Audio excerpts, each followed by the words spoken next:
దేవుని స్తోత్రం. మరి మరొక ఆదివారంలోకి దేవుడు మనల్ని ప్రేమించి ఆయన యొక్క కృపలో భద్రపరిచి దేవుని యొక్క అనుగ్రహేశ్వరంలో మనం నడిపిస్తున్న విధానం బట్టి దేవునికి స్తోత్రం కలుగును గాక. హల్లెలూయా. అందరూ కళ్ళు మూసుకొని కొద్దిసార్లు ఆలోచన చేసుకుందాం. ఈ రాత్రి కాల మనము ఎన్నో మానసిక వేదన మధ్య దేవుడి యొక్క సన్నిధికి వచ్చి ప్రభువా, ఈ రాత్రి కాల సమయంలో ప్రభువా నీవే నా దేవుడు ప్రభువా, నా యొక్క నిరీక్షణాధారం నీవే ప్రభువా. నువ్వు తప్ప ప్రభువా ఈ లోకంలో వేరే ఆధారం లేదు ప్రభువా. అందరూ బట్టి ప్రవర్తిస్తున్నావు ప్రభువా. అయా కీర్తనకారుడు అంటున్నాడు ప్రభువా, నీ నామమును బట్టి నా చేతులు ఎత్తిందని ప్రభువా. అయ్యా నువ్వు కలిగిస్తుండగా ప్రభువా, కేవలం ప్రభువా అయ్యా అదిగో నాయన మేము చేతులు ఎత్తితే ప్రభు అది కేవలం నీ నామమును బట్టే ప్రభువా. నీ సహాయం కొరకు ప్రభువా మేము చేతులు ఎత్తేవారుగా ఉన్నాం ప్రభువా. అయ్యా నిన్ను ఆరాధించుటకు ప్రభువా అయ్యా మా చేతులు ఎత్తేవారుగా ఉన్నాం ప్రభువా. నిన్ను స్తుతించుటకు ప్రభువా అయ్యా అదిగో ప్రభు మా యొక్క హస్తాలు ప్రభు ఎత్తేవారిగా ఉండి ఉన్నాం ప్రభు. నీకు మొరపెట్టుటకు ప్రభువా తండ్రి దేవా యేసయ్యా అదిగో నాయన అయ్యా మా యొక్క హస్తాలు ఎత్తినప్పుడు ప్రభువా చాచిన యొక్క బాహు చేత ఘనమైన కార్యాలు ప్రభు చేసేవాడుగా నువ్వు ఉండగా ప్రభువా ఈ రాత్రి కాలంలో ఉత్తరించిన చదువుల ద్వారా నిన్ను ఆరాధిస్తుండగా ప్రభువా తండ్రి యేసయ్యా మాలో ఉన్న ప్రతి విధమైన నాయన తండ్రి యేసయ్యా బాధను తీసివేయండి ప్రభువా. ఎటువంటి శోధన చేత మేము ప్రభు బాధింపబడుతున్నాము, ఆ శోధన ప్రభు రాత్రి కాలంలో నీ కుమారుని యేసు నామములో తొలగించండి ప్రభు. ప్రతి శోధన అయా తండ్రి నీ కుమారుని యేసు నామములో తొలగిపోవును అయా. ప్రతి సాధారణ యొక్క కట్లు ప్రభు తండ్రి నీ యొక్క నామములో తొలగిపోవునుగా అయ్యా. బంధింపబడి ప్రభు అయ్యా ప్రతి వారికి నాయన గొప్ప విడుదల నీవు తప్ప నాయన ఈ లోకంలో మాకు ఎవరూ లేరు ప్రభు, ఎవరూ లేరు ప్రభు, ఎవరూ లేరు ప్రభు. నీకు స్తోత్రం అయ్యా, స్తోత్రం అయ్యా, స్తోత్రం చెల్లించుకోవచ్చు అయ్యా. నీ యొక్క భక్తులు ప్రభు ఆరాధించినప్పుడు ప్రభు ఎన్నో ఘనమైన కార్యాలు ప్రభు చూశారు, ఎన్నో విజయాలు చూశారు ప్రభు. అటువంటి విజయాలు మేము పొందుకుంటున్నాను. పరిశుద్ధాత్మ దేవ యొక్క రాత్రి కాలంలో మాకు సహాయం చేయండి ప్రభు. పరిశుద్ధాత్మ దేవ మా మధ్య నుండి ప్రభు, మా సముఖంలో ఉండండి ప్రభు తండ్రి అయ్యా. యొక్క మంది నుండి వెలుచుడుగా తండ్రి నీ యొక్క ఆత్మను పొందుకొని వెళ్తున్నాను. పరిశుద్ధాత్మ దేవ సహాయం చేయండి ప్రభు అయ్యా. బలపరచండి ప్రభు. స్తోత్రం స్తోత్రం స్తోత్రం స్తోత్రం. అందరూ దేవుడిని స్తుతిద్దాం. ఎవరు మౌనంగా ఉంటుంది. రాత్రి కాల సమయంలో ప్రభువా నువ్వు స్తుతిస్తున్నాం ప్రభు. నువ్వు చేసిన కార్యాలను బట్టి నువ్వు స్తుతిస్తున్నాం ప్రభు. మీరు చేసిన మేలును బట్టి నువ్వు స్తుతిస్తున్నాం ప్రభు. నువ్వు గణపరుస్తున్నాం ప్రభు. ప్రభు స్తుతిస్తాం. హల్లెలూయా స్తోత్రం, హల్లెలూయా స్తోత్రం, హల్లెలూయా స్తోత్రం, హల్లెలూయా స్తోత్రం, స్తోత్రం స్తోత్రం స్తోత్రం స్తోత్రం. నీవు తప్ప నాకు లోకంలో ఎవరున్నారయ్యా, నీకు తప్ప నాలో ఎవరికి చోటే లేదయ్యా. నీవు తప్ప నాకు లోకంలో ఎవరున్నారయ్యా, నీకు తప్ప నాలో ఎవరికి చోటే లేదయ్యా. దాటిపోదయా నజరేతు వాడ నన్ను విరచిపోదయా. భగిదు కుమారుడా నన్ను దాటిపోదయా. నజరేతు వాడ నన్ను విరచిపోదయా. నీవు తప్ప లోకంలో ఎవరున్నారయ్యా, నీకు తప్ప ఎవరికి లేదయ్యా. నీవు తప్ప లోకంలో ఎవరున్నారయ్యా, నీకు తప్ప ఎవరికి లేదయ్యా. అయ్యా నా కన్నులు తెరువవా, ముఖవాడినయ్యా నా స్వరము నీయవా. వాడినయ్యా నా కన్నులు తెరువవా, ముఖవాడినయ్యా నా స్వరము నీయవా. పుట్టివాడినయ్యా నా తోడు నడువా, పుట్టివాడినయ్యా నా తోడు నడువా, దావీదు కుమారుడా నన్ను దాటిపోకయ్యా, నజరేతు వాడా నన్ను విడిచిపోకయ్యా, దావీదు కుమారుడా నన్ను దాటిపోకయ్యా, నజరేతు వాడా నన్ను విడిచిపోకయ్యా, నీవు తప్ప ఈ లోకములో ఎవరు రారయ్యా, నీవు తప్ప ఎవరికి చోటే లేదయ్యా, నీవు తప్ప ఈ లోకములో ఎవరు రారయ్యా, నీవు తప్ప ఎవరికి చోటే లేదయ్యా, లోకంతా చూసి ఏడిపించినా జడితో నన్ను చేరదీసినా, లోకంతా చూసి నన్ను ఏడిపించినా జడితో నన్ను చేరదీసినా, ఒంటరినయ్యా నా తోడు నీవా,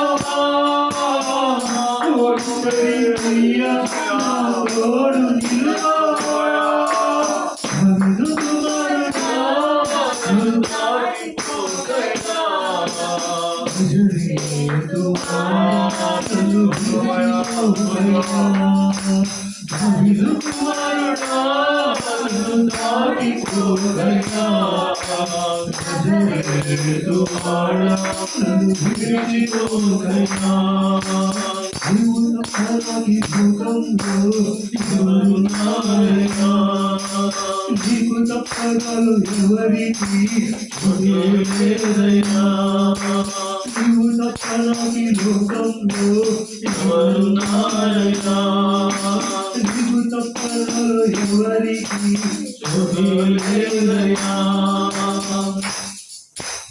నా తల్లి నన్ను మరచిపోయినా, నా తండ్రి నన్ను విడిచిపోయినా, నా తల్లి నన్ను మరచిపోయినా, నా తండ్రి నన్ను విడిచిపోయినా, తల్లి నీవే ఆదరించవా, తల్లి నీవే నన్ను ఆదరించవా, దావీదు కుమారుడా నన్ను దాటిపోకయ్యా, నజరేతు వాడా నన్ను విడిచిపోకయ్యా, దావీదు కుమారుడా నన్ను దాటిపోకయ్యా, నజరేతు వాడా నన్ను విడిచిపోకయ్యా,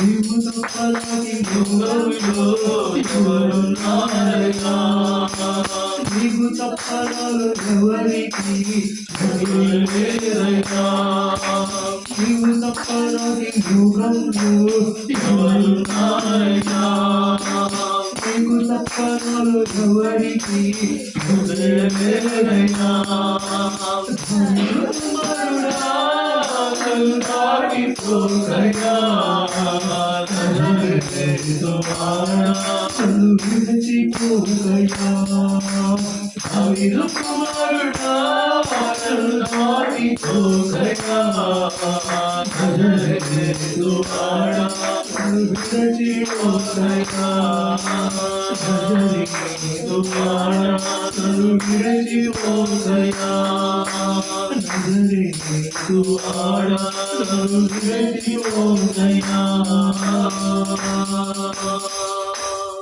అవును ప్రభువా, నీకు స్తోత్రమయ్యా, ఈ రాత్రికాల సమయంలో ప్రభువా, అయ్యా నీవు తప్ప ప్రభువా మాకు ఈ లోకంలో ఎవరు లేరు ప్రభు. అయ్యా నీకు తప్ప ప్రభువా, అయ్యా మాకు ఈ లోకంలో చోటు లేదు ప్రభు. ఆనాడు ప్రభువా తండ్రి, అయ్యా నాయన తండ్రి యేసయ్యా, అయ్యా పుట్టివాడు ప్రభువా తండ్రి, దావీదు కుమారుడా నన్ను కనికరించు, దావీదు కుమారుడా నన్ను కనికరించు, దావీదు కుమారుడా నన్ను కనికరించు కేకలు వేయించినప్పుడు ప్రభువా తండ్రి, అయ్యా ఇదిగో ప్రభు మీరు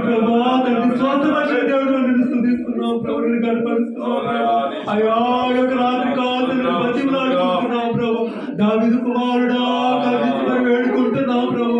దావీదు కుమారుడా దిగిరా మరి వేడుకుంటున్నాం ప్రభు. అయ్యా దావీదు కుమారుడా మా ప్రార్థన ఆలకించి మరి వేడుకుంటున్నాం ప్రభు.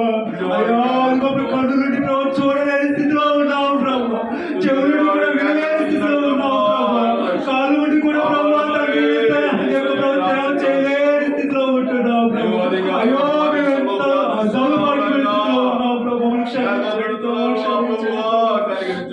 రాజకాల సమయంలో ప్రభు తండ్రి అయ్యా గొప్ప ఎవరు ప్రభు లోకము వెలివేసిన ప్రభు లోకమంతా గేలి చేసినా కూడా తండ్రి యేసయ్యా అయ్యా మీరు ప్రభువును ఆదుకునే దేవుడు అని ప్రభు ఆదరించే దేవుడు అని స్తుతిస్తున్నాం, మీరు గనపరుస్తున్నాం ప్రభు. అయ్యా ఇది నాడు ప్రభు యొక్క ప్రభు బలకి సిద్ధపరచుడుగా ప్రభు ఈ ఆరాధన ద్వారా స్తుతిస్తున్నాం ప్రభు. ఈ ఆరాధన ద్వారా గనపరుస్తున్నాం, ఈ ఆరాధన ద్వారా హెచ్చిస్తున్నాం ప్రభు. ఈ ఆరాధన ద్వారా ప్రభు మాకు నిర్మలమైన మనస్సాక్షి దయచేయండి ప్రభు. అయ్యా మా యొక్క మనస్సాక్షిని ఆయన స్తుతించేయండి ప్రభు. ఈ ఆరాధన ద్వారా ప్రభు మాలో కల్మషాన్ని కడిగి వేయండి ప్రభు. ఈ ఆరాధన ద్వారా తండ్రి దేవా మాలో కపటాన్ని తీసివేయండి. కపట సహోదరుల వల్ల కాకుండా ఆయన అయ్యా కపట స్వభావం తీసివేసి ప్రభు నీ నామానికి భయంకరంగా ప్రభు జీవించడం సహాయం చేయండి ప్రభు. అయ్యా వాక్య కొరకు నాయన తండ్రి నిలబడిన నందు ప్రభు అయ్యా నీ శక్తితో నింపండి ప్రభు. అయ్యా ఇదిగో ప్రభు అయ్యా అతడు నిలిచిన ప్రభు అతను నిలబెట్టుకోవడం శక్తివంతుడు ఆయన తండ్రి దేవా నిలబెట్టండి శక్తివంతుడు వాక్యాలు అందించండి. వాక్యంలో మమ్మల్ని బలపరచండి, మమ్మల్ని స్థిరపరచండి ప్రభు. ఇది గణపరచుడు సహాయించండి పరిశుద్ధాత్మ ముందున్న సమయం ఆశీర్వదించండి. హస్తాలు పెడుతున్నాం తండ్రి. వాక్య ద్వారా ప్రమాదం మాట్లాడము సరిచేసి ప్రభు నీ భక్తులు ప్రభు తండ్రి విశ్వాసులు ఎలా నిలబడ్డారు అటువంటి అయ్యా దృఢమైన విశ్వాసంలో నిలిచి పరిశుద్ధాత్మ రాత్రి కాలం మీరే మహిమ పొందుకోమని మీకే సమస్త మహిమ గంట ప్రభావం చెల్లించుకోవచ్చు తండ్రి. నీ ప్రియకుమారుడు యేసుక్రీస్తు ప్రభు అతి పరిశుద్ధమైన నామములో అడిగి వేడుకొంచున్నాము తండ్రి. ఆమేన్ ఆమేన్ హల్లెలూయా. దేవునికి స్తోత్రం హల్లెలూయా. అందరూ కూర్చుందాం. మరొకసారి కూడి వచ్చిన నా యొక్క తోటి సహోదరులకి శుభం తెలియజేస్తున్నాను. అలాగే ఈరోజు నూతనంగా వచ్చిన శాంసన్ అన్న కూడా నా హృదయపూర్వక వందనాలు తెలియజేస్తున్నాను. అన్న చాలా బాగా పాటలు పాడతారు. మరి వచ్చి ఒక మంచి పాట పాడినందుకు దేవునికి స్తోత్రం కలుగును గాక. హల్లెలూయా. కొత్త సెంటర్ నుండి మరి పిలిచిన వెంటనే నన్ను ప్రేమించి వచ్చిన విధానాన్ని బట్టి కూడా మరి అన్న యొక్క కుటుంబం బహుబలంగా ఆశీర్వించబడాలని మనందరం ప్రార్థనలో జ్ఞాపకం చేసుకుందాం. ఈరోజు వాక్యదానంలోకి వెళ్దాము. దేవుడి యొక్క రాత్రికాల సమయంలో మనకి ఇచ్చిన వాక్యాన్ని మనం చదువుకుందాము. పరిశుద్ధ గ్రంథం నుండి యాకోబు పత్రిక పేజ్ నంబర్ 212. యాకోబు పత్రిక 5వ అధ్యాయం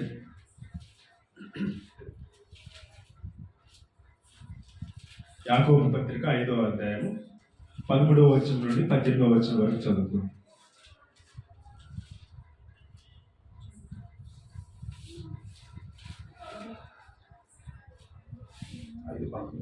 5:12 నుండి 18.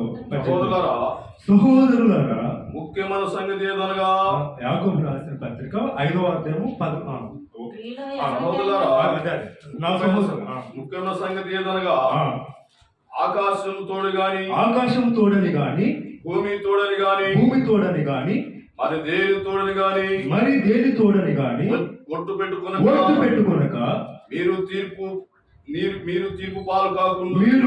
పాలు కాకుండానట్లు అవును అంటే అవును కాదంటే కాదని ఉండవలెను. మీలో ఎవరికైనా శ్రమ సంభవించినా అతడు ప్రార్థన చేయవలెను. ఎవరికైనా సంతోషం కలిగినా అతడు కీర్తనలు పాడవలెను. మీలో ఎవడైనా రోగి అయి ఉన్నాడా అతడు సంఘపు పెద్దలను పిలిపింపవలెను. వారు ప్రభువు నామమున అతనికి నూనె రాసి అతని కొరకు ప్రార్థన చేయవలెను. విశ్వాస సహితమైన ప్రార్థన ఆ రోగిని స్వస్థపరచును. ప్రభు అతని లేపును. పాపము చేసిన వాడైతే పాప క్షమాపణ నొందును. మీ పాపములను ఒకరినొకడు ఒప్పుకొనుడి. ఒకరితోనొకడు ఒప్పుకొనుడి. మీరు స్వస్థ పొందినట్లు స్వస్థత పొందినట్లు ఒకరికొకరు ప్రార్థన చేయుడి. ఒకరు ప్రార్థన చేయుడి. నీతిమంతుని విజ్ఞాపన అనుభవపూర్వకమైనదై బహు బలము గలదయ్యుండును. ఏలియా మన వంటి స్వభావము గల మనుష్యుడే వర్షింపకుండునట్లు అతడు ఆసక్తితో ప్రార్థన చేయగా 3.5 సంవత్సరముల వరకు భూమి మీద వర్షింపలేదు. అతడు మరలా ప్రార్థన చేయగా ఆకాశము వర్షమిచ్చను, భూమి తన ఫలము ఇచ్చను. దేవుడు తన పరిశుద్ధ వాక్యమును మన వెనుకల్లో దీవించును గాక. హల్లెలూయా, ఆమేన్. దేవుడికి స్తోత్రం కలుగును గాక. హల్లెలూయా. ఈ రాత్రికాల సమయంలో పరిశుద్ధాత్ముడై ఉన్న దేవుడు మనల్ని ప్రేమించి ఆయన వాక్కుని దేవుని యొక్క సన్నిధిలో వినుటకు, ధ్యానించుటకు ఇచ్చిన గొప్ప అవకాశాన్ని బట్టి దేవునికి స్తోత్రం కలుగును గాక. హల్లెలూయా. ఈ రాత్రికాల సమయంలో యాకోబు రాసిన పత్రిక 5వ అధ్యాయము 13వ వచనం నుండి 18వ వచనం వరకు మనం చదువుకున్నాము, మనము ధ్యానించుకున్నాం. మరి యొక్క యాకోబు రాసిన పత్రిక అన్నప్పుడు ఈ యొక్క యాకోబు ఎవరై ఉంటారు? ఎంతమంది యాకోబులు ఉన్నారు పరిశుద్ధ గ్రంథంలో? మనకు తెలిసిన యాకోబులు కొత్త నిబంధనలో యేసుక్రీస్తు ప్రభువుతో తిరిగిన శిష్యుడైన యాకోబు సహోదరుడైన యాకోబు యేసు ప్రభు శిష్యుడైన యాకోబు ఒక శిష్యుడైతే యేసుక్రీస్తు సహోదరుడైన యాకోబు రెండవ వాడనమాట. మరి యొక్క పత్రిక ఎవరు రాశారంటే యేసుక్రీస్తు ప్రభు యొక్క సహోదరుడైన యాకోబు రాసిన పత్రిక. అప్పటి వరకు కూడా యేసుక్రీస్తు ప్రభు జీవించిన కాలంలో యేసుక్రీస్తు ప్రభుతో యొక్క తన సహోదరుడు అయిన యాకోబు వెంబడించాడా అంటే యేసుక్రీస్తుని ప్రభుని వెంబడించాడా? ఆయన సొంత సహోదరులే ఆయన యందు విశ్వాసము ఉంచలేదని దేవుని యొక్క వాక్యము సెలవిస్తుంది. యేసుక్రీస్తు ప్రభు పరిచయం చేసిన 3.5 సంవత్సరాలు కూడా యేసుక్రీస్తు ప్రభుతో నడిచింది ఎవరంటే యేసుక్రీస్తు ప్రభు యొక్క 12 మంది శిష్యులు.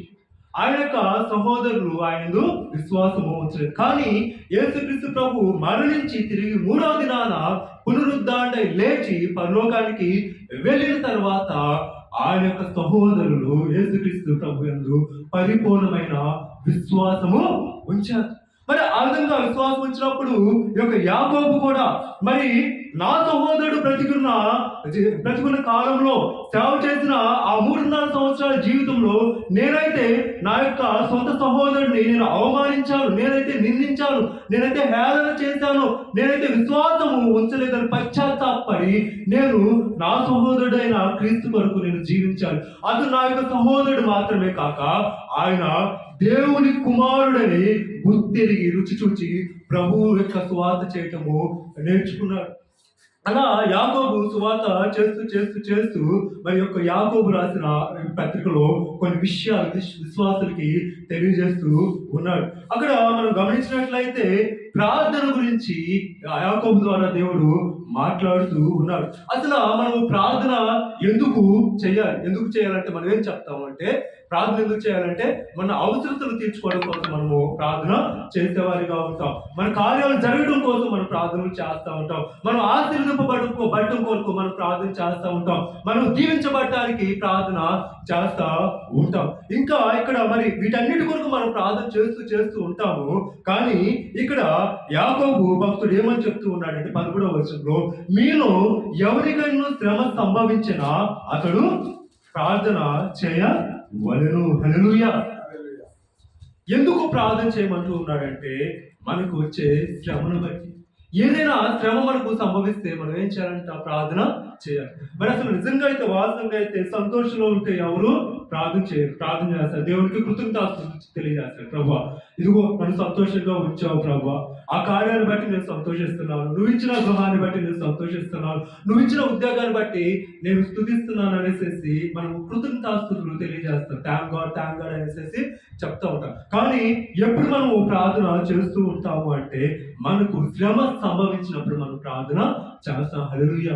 మీలో ఎవరికైనా శ్రమ సంభవించినా ఆ శ్రమ సంభవించినప్పుడు ప్రతి ఒక్క వ్యక్తి ఏం చేయాలంటే ఖచ్చితంగా ప్రార్థన చేయాలి.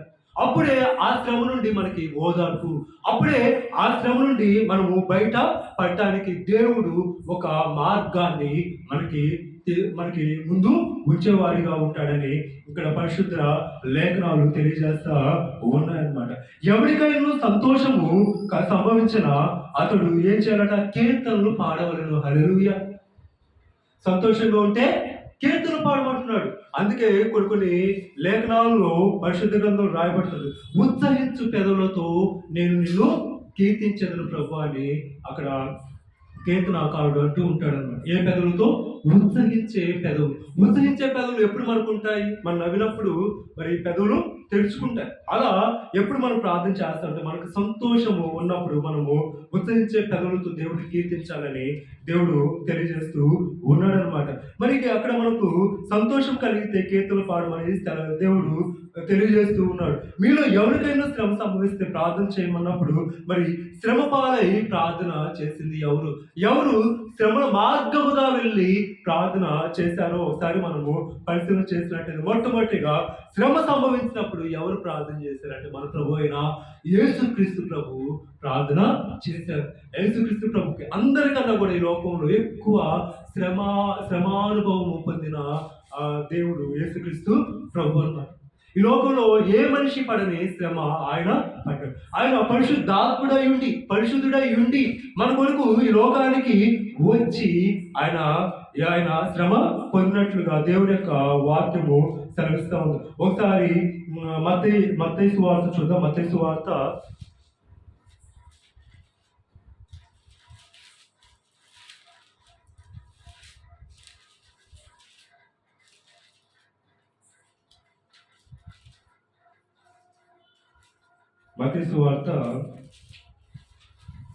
26వ అధ్యాయం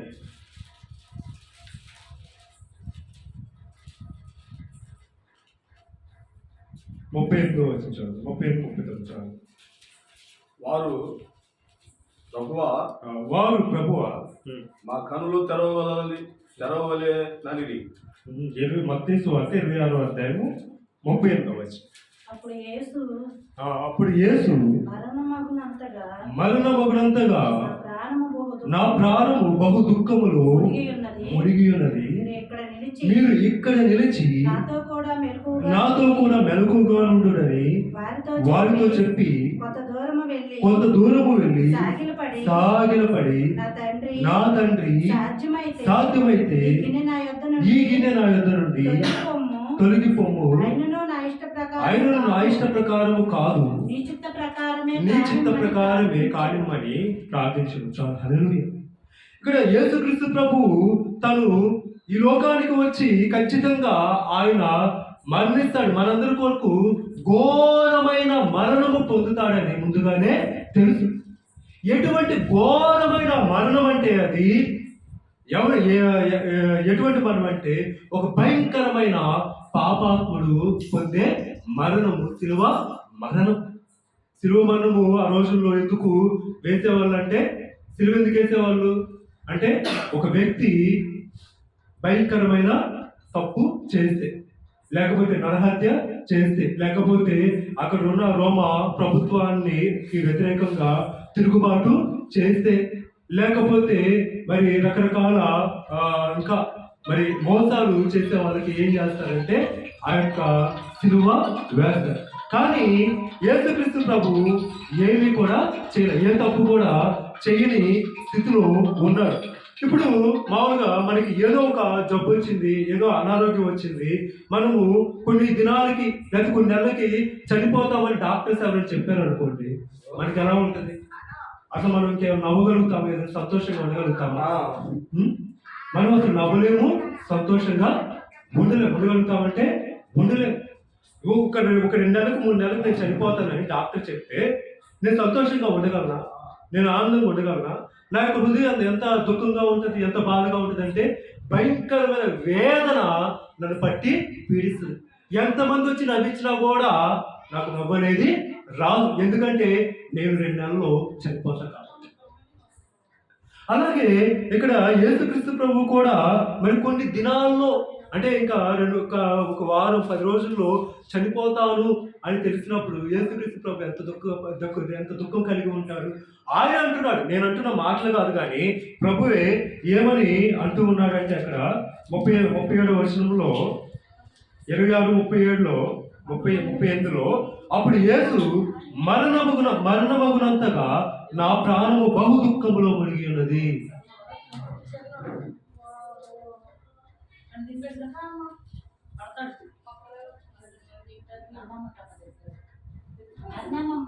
హల్లెలూయా, దేవుని స్తోత్రం, హల్లెలూయా. తీసుకురా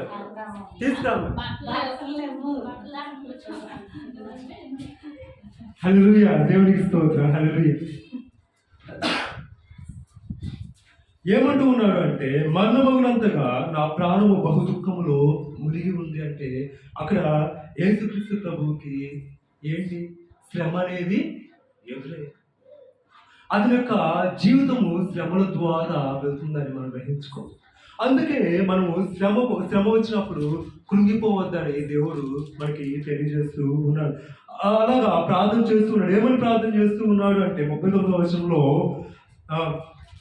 కొంత దూరము వెళ్ళి 38 యేసు మరణమగునంతగా నా ప్రాణం బహు దుఃఖంలో మునిగి ఉన్నది, మీరు ఇక్కడ నిలిచి నాతో కూడా మెలకువగా నుండుడని వారితో చెప్పి కొంత దూరము వెళ్ళి సాగిల పడి ఏం చేస్తున్నాడు, ప్రార్థన చేస్తున్నాడు.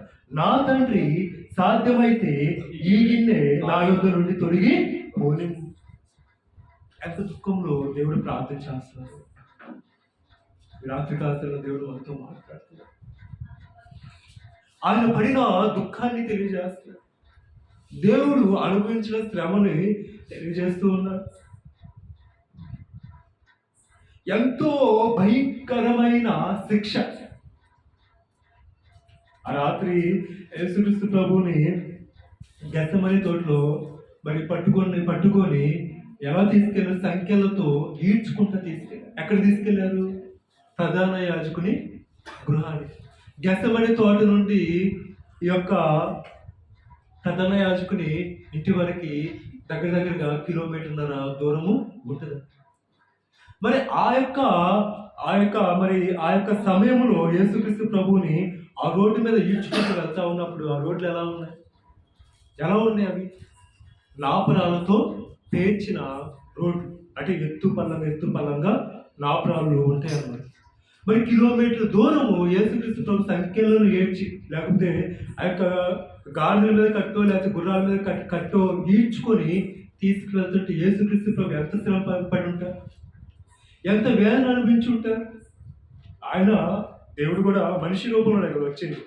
మరి ఆ యొక్క చర్మము చీరుకుపోతా ఉంటే ఎంత బాధ.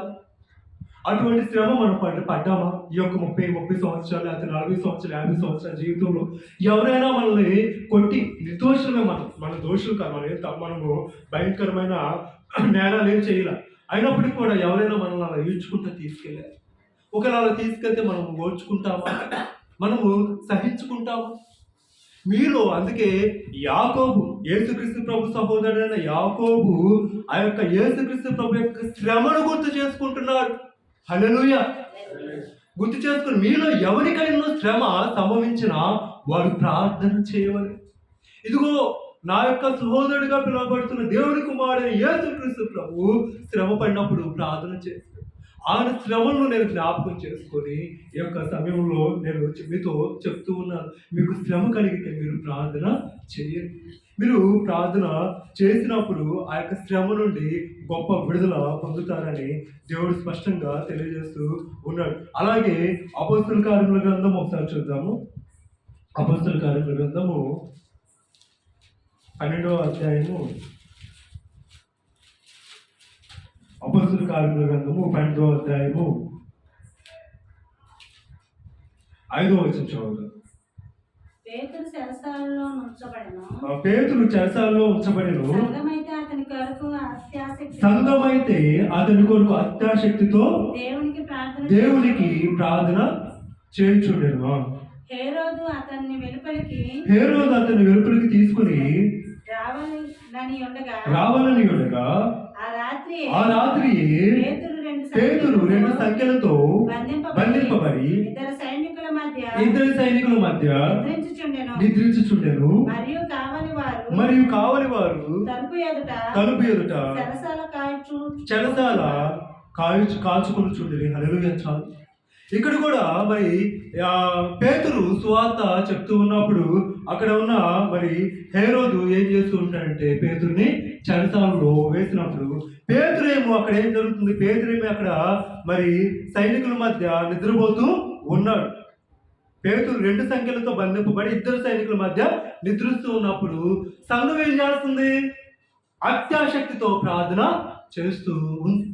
పేతురేమో తనకు వచ్చిన శ్రమను బట్టి లేకపోతే మరి మరి ప్రార్థన చేసి అలసిపోయి అప్పటికి అలసిపోయి నిద్రపోయాడేమో మనకైతే తెలియదు. కానీ ఆ రాత్రంతా కూడా పేతురుకు వచ్చిన దురవస్థను బట్టి ఆ పేతురుకు వచ్చిన మరి ఆ యొక్క శ్రమను బట్టి సంఘం ఏం చేస్తుందంటే ఆ యొక్క గృహంలో కూడుకొని అత్యాశక్తితో ప్రార్థన చేస్తుంది. అయ్యా పేతురుని విడుదల చేయి ప్రభువా, పేతురుని రక్షించు ప్రభువా, పేతురుని కాపాడు ప్రభువా. అప్పటికే ఎవరిని హేరోదు ఎవరిని చంపేశాడంటే ఇప్పుడు మనం చదువుకున్నాం కదా, యాకోబు పత్రిక చదువుకున్నాం కదా, యేసుక్రీస్తు సహోదరుడు అయిన యాకోబు మరి యేసుక్రీస్తు శిష్యుడైన యాకోబుని అప్పటికే హేరోదు మహారాజు ఏం చేస్తాడు? ఖడ్గంతో చంపేపిస్తాడనమాట. అలాగే పేతురును కూడా ఈ యొక్క హేరోదు చంపేస్తాడేమో అనేసి సంఘం ఏం చేస్తుందంటే అత్యాశక్తితో ప్రార్థన చేస్తుంది. ఎందుకు అత్యాశక్తితో ప్రార్థన చేస్తుందంటే సంఘానికి వచ్చిన ఆ యొక్క పేతురుకు వచ్చిన శ్రమను బట్టి లేకపోతే సంఘానికి వచ్చిన శ్రమను బట్టి అత్యాశక్తితో ప్రార్థన చేస్తూ ఉన్నప్పుడు అక్కడ మనం ముఖ్యంగా గమనించినట్లయితే కింద చూద్దాము. ఇదిగో ప్రభువు దూత అతని దగ్గర నిలిచెను. అతడు ఉండిన గదిలో వెలుగు ప్రకాశించెను. దూత పేతురు ప్రక్కన తట్టి త్వరగా లెమ్మని చెప్పి అతని లేపగా సంఖ్యల్లో అతని చేతుల నుండి ఊడిపోయిన. హల్లెలూయా. మరి అక్కడ సంఘం అత్యాశక్తితో ప్రార్థన చేస్తూ ఉన్నప్పుడు దేవుడు ఏం చేస్తుంది? తన దూతను పంపించి ఆ యొక్క పేతురును లేపినప్పుడు ఆ పేతురు యొక్క సంఖ్యలు తెగిపోయి శ్రమలో ఉండి మనము ప్రార్థన చేసినప్పుడు ఆ శ్రమల యొక్క సంఖ్యలు కూడా తెగిపోతాయని దేవుడు మాట్లాడుతున్నాడు. ఈ రాత్రికాల సమయంలో మనం ఎటువంటి శ్రమలో ఉన్నామో ఆ యొక్క శ్రమల యొక్క సంఖ్యలు నజరేయుడైన యేసు నామములో విడిపోవును గాక. హల్లెలూయా. ఆ శ్రమల సంఖ్యలు మన ఎదురు నుండి తొలగిపోవును గాక. హల్లెలూయా. మరి మనం కూడా సంఘంలో కూడుకున్నప్పుడు ఆ సంఘం యొక్క ప్రార్థన ఏం చేస్తుందంటే బహుబలం కలిగింది. మనకు వచ్చిన శ్రమ నుండి మనకి గొప్ప విడుదల కలుగు చేస్తుందని దేవుని యొక్క వాక్యము సెలవిస్తూ ఉంది. అలాగే యాకోబు రాసిన పత్రిక కింద భాగాల్లో మనం ఒకసారి పరిశీలన చేసినట్లయితే 5వ అధ్యాయం 14లో వచ్చాము. మీలో ఎవరైనాను రోగి అయి ఉన్నాడా? మీలో ఎవరైనాను రోగి అయి ఉన్నాడా? అతడు సంఘపు పెద్దలను పిలిపింపవలెను. వారు ప్రభువు నామమున అతనికి నూనె రాచి అతని కొరకు ప్రార్థన చేయవలెను. విశ్వాస సహితమైన ప్రార్థన ఆ రోగిని స్వస్థపరచును. ప్రభు అతన్ని లేపును. హల్లెలూయా. మరలా మనకి అనారోగ్యం వచ్చినప్పుడు ఏం చెప్తూ ఉన్నాడంటే సంఘపు పెద్దలు పిలిపించాలి. వాళ్ళు నూనె రాచి ప్రార్థన చేసినప్పుడు విశ్వాస సహితమైన ప్రార్థన రోగిని బాగు చేయాలని దేవునికి వాక్యం సెలవిస్తాం. విశ్వాస సహితమైన ప్రార్థన, విశ్వాస రహితమైన ప్రార్థన, విశ్వాసంతో కూడుకున్న ప్రార్థన, అవిశ్వాసంతో కూడుకున్న ప్రార్థన. ఏ ప్రార్థనలో మనం ఉన్నాము? విశ్వాస సహితమైన ప్రార్థనలో మనం ఉన్నామా? విశ్వాస రహితమైన ప్రార్థనలో మనం ఉన్నామా? విశ్వాసంతో కూడిన ప్రార్థన మనం చేస్తున్నామా? విశ్వాసం లేని ప్రార్థన చేస్తున్నామా? మరి పరిపూర్ణంగా దేవుని యొక్క వాక్యాలు మనం చదువుతున్నప్పుడు, పరిపూర్ణంగా దేవుని యొక్క వాక్యాలు ధ్యానిస్తూ ఉన్నప్పుడు మనం ఎందుకు ఇంకా రోగులుగానే ఉంటున్నాము? ఎందుకని ఇంకా మనం అస్వస్థత కలిగే ఉంటున్నాము? మరి విశ్వాసరహితమైన ప్రార్థన ఆ రోగిని స్వస్థపరచును, ప్రభు అతన్ని లేపును. హల్లెలూయా అని చెప్తూ ఉన్నప్పుడు మరి ఆ వాక్యాన్ని బట్టి మనం విశ్వసించి ప్రార్థన చేసేవారిగా ఉండలేకపోతున్నాం. అంటే ప్రార్థన చేస్తూ ఉన్నాం కానీ మన యొక్క హృదయము పరిపూర్ణంగా ప్రభు మీద ఆనుకొని లేదు. ఎవరి హృదయము ప్రభు మీద ఆనుకొను వాడిని దేవుడు పూర్ణ స్వస్థత గలవాడిగా చేస్తాడని దేవుని యొక్క వాక్యం సెలవిస్తూ ఉండగా, మరి మన యొక్క హృదయము ప్రభు పైన ఆనుకొని ఉందో లేదో ఒకసారి మనము పరిశీలన చేసుకున్నాం. ఖచ్చితంగా మరి విశ్వాస సహితమైన ప్రార్థన ఆ రోగిని బాగా స్వస్థపరుస్తున్నప్పుడు మరి ఖచ్చితంగా మనం ఏం చేయాలంటే, ప్రభు మరి యొక్క వాక్యాన్ని బట్టి నేను ప్రార్థన చేస్తున్నా ప్రభు, ఈ రోజు ప్రభు తండ్రి విశ్వాసంతో ప్రార్థన చేసుకుంటున్నాను. మరలా ఇదిగో లోకంలో ఉన్న వాటి వైపు నేను చూడండి, లోక ఆకర్షణలో నేను ఉండను ప్రభు అని మనం ఒక తీర్మానంతో ప్రభువును అడిగినప్పుడు ప్రభు మనం లేపేవాడిగా ఉన్నాడని దేవుని యొక్క వాక్యం సెలవిస్తూ ఉంది. అతడు పాపములు చేసిన వాడైతే పాప క్షమాపణ నొందును. హల్లెలూయా. ఇంకా 16వ వచనంలో, మీ పాపములను ఒకరితో ఒకడు ఒప్పుకోండి. మన యొక్క పాపాలను దేవుని ఎదుట ఒప్పుకుంటాం కానీ ఒకరితో ఒకరు మన పాపాలను ఒప్పుకుంటామా? చెప్పండి. నేను నీ దగ్గరకు వచ్చేసేసి నేను పలానా పాపం చేసా బాబాయ్, ఆ ప్లేస్కి వెళ్ళినప్పుడు ఇదిగో పలానాతో పాపం చేశాను, పలానాతో పాపం చేశానని నేను నీకు చెప్పుకోగలుగుతాను? చెప్పుకోలేదు. ఆ ధైర్యం మనకు ఉండదు. అసలు మామూలుగా చెప్పుకోకూడదు అని మనము అనుకుంటాం. నేను చేసిన పాపాన్ని దేవుని యొక్క సన్నిధిలో ఒప్పుకుంటున్నాను, నేను విడిచిపెడుతున్నాను అనేసి మనము అనుకుంటాం. కానీ ఇక్కడ ఏం చెప్పబడతా ఉందంటే, మీ పాపములు ఒకరితో ఒకరు ఒప్పుకోరు. నువ్వు ఏ వ్యక్తితో పాపం చేసావో, లేకపోతే నువ్వు ఏ వ్యక్తి యొద్ద దొంగతనం చేసావో, నువ్వు ఏ వ్యక్తి యొద్ద వ్యభిచారం చేసి ఉన్నావో, లేకపోతే నువ్వు నీ పొరుగు వాడిని ఏదైతే ఆశించావో వాని దగ్గరికి వెళ్ళి, నేను పలానా సమయంలో నేను నీ యొద్ద దొంగతనము చేశా, ఇదిగో నేను నీతో వ్యభిచారం చేశాను, నన్ను క్షమించు, నేను నీది దొంగిలించాను, నన్ను క్షమించు అనేసి మనం ఒప్పుకున్నామా? ఒకసారైనా బాప్తిసం తీసుకున్న తర్వాత, దేవుని యొక్క రక్షణార్థమైన మారు మనసు కలిగి జీవిస్తున్న తర్వాత, మనం ఎవరి యొద్ద అయితే మనము తప్పు చేస్తున్నామో వారితో ఒప్పుకున్నామా? ఒప్పుకోకపోతే ఈ యొక్క రాత్రి కాలంలో ఒప్పుకోమని దేవుడు మనల్ని హెచ్చరించేవాడిగా ఉన్నాడు. మీ పాపమును ఒకరితో ఒకరు ఒప్పుకొనుడి. ఒప్పుకున్నప్పుడు దేవుడు మనల్ని క్షమించేవాడిగా ఉంటాడని దేవుడి యొక్క వాక్యం సెలవిస్తూ ఉంది. అలాగే మీ తర్వాత ఇంకా కింద, నీతిమంతుని విజ్ఞాపన మనఃపూర్వకమైనదై బహుబలము గలదై ఉండును అని దేవుడు మాట్లాడుతున్నాడు. నీతిమంతుని యొక్క ప్రార్థన ఎలా ఉంటుందంట? బహుబలముగా ఉంటుందంట.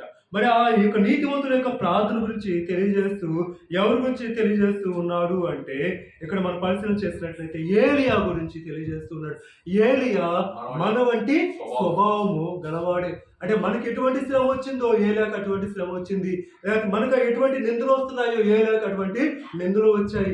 మనకి ఎటువంటి ఆలోచనలు ఉన్నాయో ప్రతి ఒక్క ఆలోచన కూడా ఎవరికి ఉందంటే ఏలియాకి ఉంది. అయినప్పటికీ కూడా ఏలియా ఆత్మపూర్ణుడై దేవుని యందు బహు రోషము కలిగిన వాడై ఉన్నాడు. దేవుడి యొక్క విషయంలో మనం రోషం కలిగి జీవించాలని దేవుడి యొక్క రాత్రికాల సమయంలో తెలియజేస్తూ ఉన్నాడు. ఏలియా మన వంటి స్వభావం గల మనుషుడే. వర్షింపకుండానట్లు అతడు ఆసక్తితో ప్రార్థన చేయగా 3.5 సంవత్సరముల వరకు భూమి మీద వర్షింపలేదు. అతడు మరలా ప్రార్థన చేయగా ఆకాశము వర్షం ఇచ్చను, భూమి తన ఫలం ఇచ్చినది ఇక్కడ దేవుని యొక్క వాక్యము సెలవిస్తూ ఉంది. ఒకసారి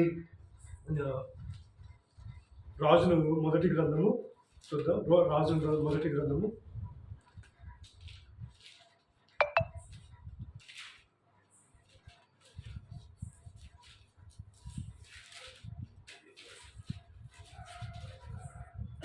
18వ అధ్యాయము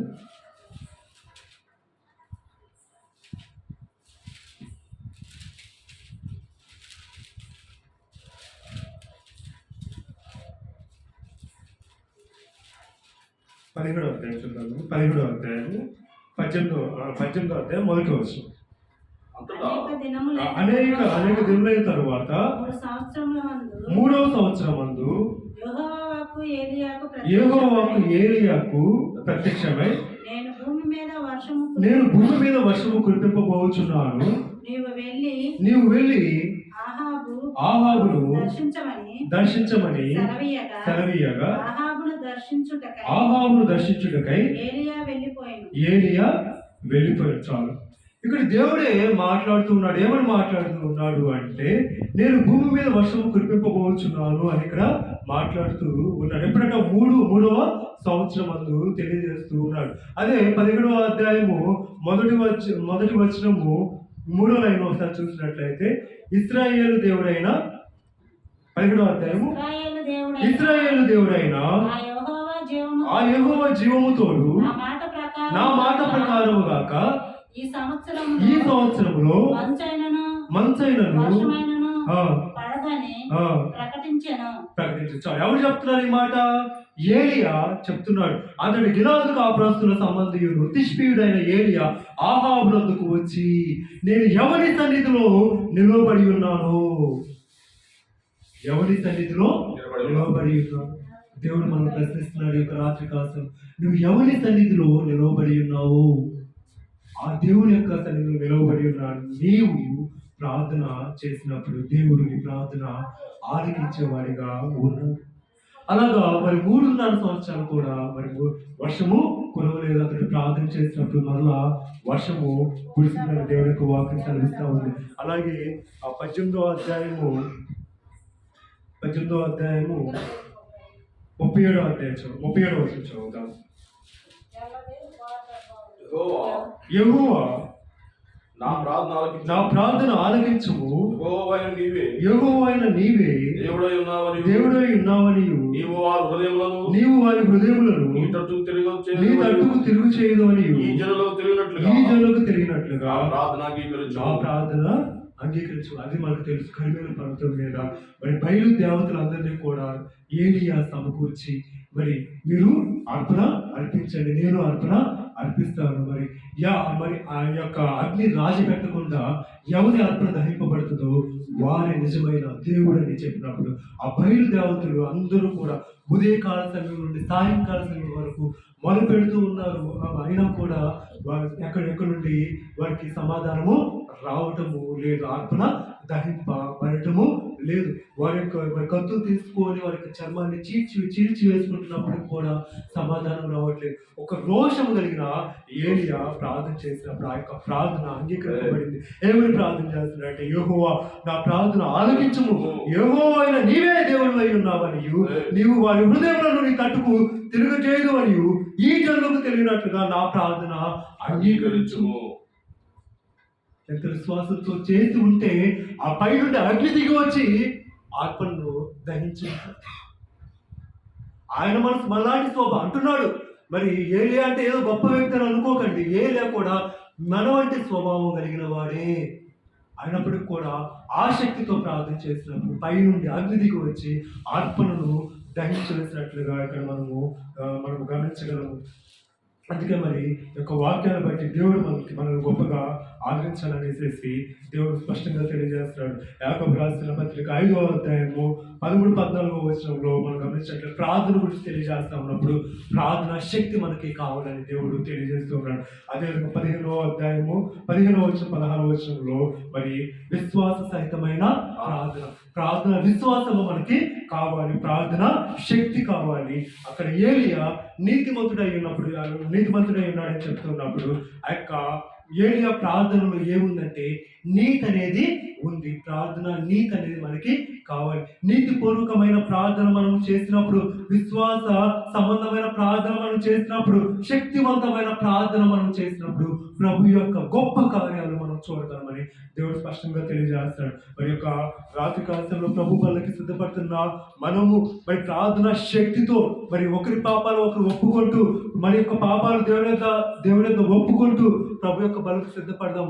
మరి గత నెలలో 2వ ఆదివారం నుండి ఈ యొక్క నెలలో 2వ ఆదివారం వరకు ఏ విషయాల్లో మరి అపవాది మనల్ని పొంచి ఉండి పాపంలో పడేయాలని చూచాడో, మరి ఎటువంటి ఆలోచనలో ఈ లోకానుసారమైన ఆలోచనలో పడేయాలని చూచాడో, ఈ లోకానుసారమైన తలంపుల్లో పడేయాలని చూచాడో ఒకసారి మనం పరిశీలన చేసుకుంటూ ప్రభు పనులకి సిద్ధపడదాం. మరి ఈరోజు మరి నూతనంగా వచ్చిన సహోదరుడు, అదేవిధంగా మరి బాబాయ్ కూడా మరి దేవుడి చిత్తమైతే మరి దేవుడి పశ్చాత్తాప హృదయాన్ని కలుగు చేస్తే ప్రభు పనులకి సిద్ధపడాల్సిందిగా ప్రభునామను జ్ఞాపకం చేస్తూ మరి యొక్క వాక్యాన్ని దేవుడు దీవించి ఆశ్రయించి పరిశుద్ధపరిచి మన యొక్క హృదయాలు ముద్రించుడు పరిశుద్ధాత్మ దేవుడు మనకు సహాయం చేయాలని ప్రభునామను జ్ఞాపకం చేస్తూ ఈ యొక్క వాక్యాన్ని ముగిస్తున్నాను. ఆమేన్. హల్లెలూయా. ఆమేన్.